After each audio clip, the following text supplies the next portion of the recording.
ओशो का ये विचार कि आपको अच्छा लगता है, आपको बुरा लगता है और ये भावनाएं आपके अपने अतीत से फूट रही हैं, हमें आत्मचेतना और अपनी भावनाओं के स्रोत को समझने का अवसर देता है।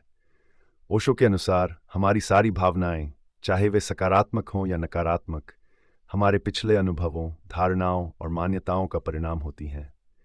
ये अनुभव और विचार हमारे मानसिक संसार को बनाते हैं, जो हमें किसी स्थिति में अच्छा या बुरा महसूस कराते हैं। ये समझने के लिए कि हम कैसे अपनी प्रतिक्रियाओं और भावनाओं को बदल सकते हैं, हमें पहले अपने अतीत के प्रभाव को पहचानना होगा। ओशो के विचार में यह आत्मचेतना की प्रक्रिया है जो हमें स्वतंत्रता और शांति की ओर ले जाती है। नंबर 1, अतीत का प्रभाव। ओशो कहते हैं कि हमारे पिछले अनुभव और हमारी मान्यताएं हमारे वर्तमान के हर पहलू में घुली हुई हैं। हमारा हर अच्छा और बुरा लगना, हमारी हर खुशी और दुख हमारे अतीत से संचालित होता है। नंबर 2, भावनाओं की उत्पत्ति। हमारी भावनाएं जैसे क्रोध, घृणा, प्रेम या करुणा का स्रोत हमारे अनुभवों में निहित होता है। यदि किसी ने अतीत में दुखद अनुभव किए हैं तो उसे वर्तमान में भी कई चीज़ों में नकारात्मकता दिखाई दे सकती है। वहीं सकारात्मक अनुभवों वाले लोग दुनिया को एक सकारात्मक नज़रिए से देख सकते हैं। नंबर 3, प्रतिक्रियाओं को समझना। जब हम किसी स्थिति में प्रतिक्रिया देते हैं तो हम अक्सर पुराने अनुभवों और धारणाओं के आधार पर प्रतिक्रिया करते हैं, बजाय इसके कि हम वर्तमान स्थिति का वस्तुनिष्ठ मूल्यांकन करें। ओशो हमें इस बात को समझने के लिए प्रेरित करते हैं कि हमारी प्रतिक्रियाएं अतीत से प्रभावित होती हैं और हमें उन्हें नियंत्रित करने का प्रयास करना चाहिए।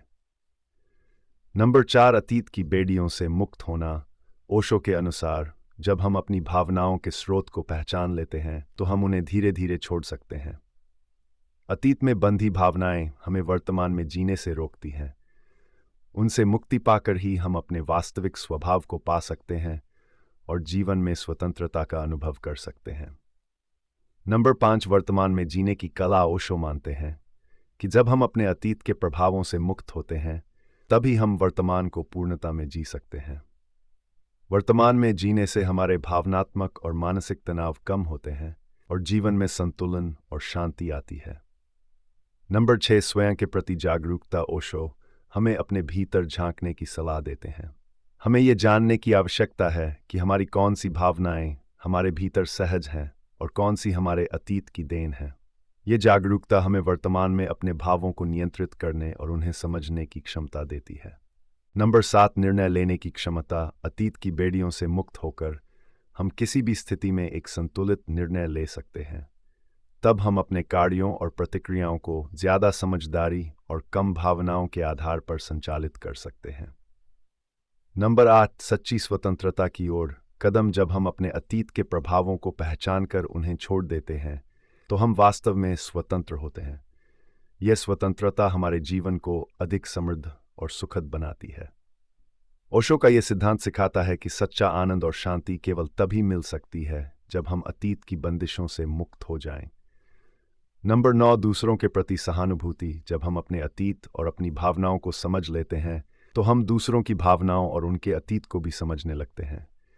ये हमें दूसरों के प्रति सहानुभूतिपूर्ण और करुणामय बनाता है।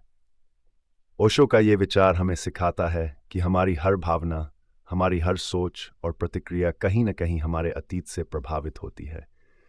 अगर हम इस प्रभाव को समझ लें तो हम वर्तमान में जीने की कला सीख सकते हैं, जिससे जीवन में अधिक शांति, संतुलन और आनंद का अनुभव होता है। अतीत को समझकर और उसे छोड़कर ही हम अपने वास्तविक स्वभाव को पहचान सकते हैं और जीवन को स्वतंत्रता और सच्चाई के साथ जी सकते हैं।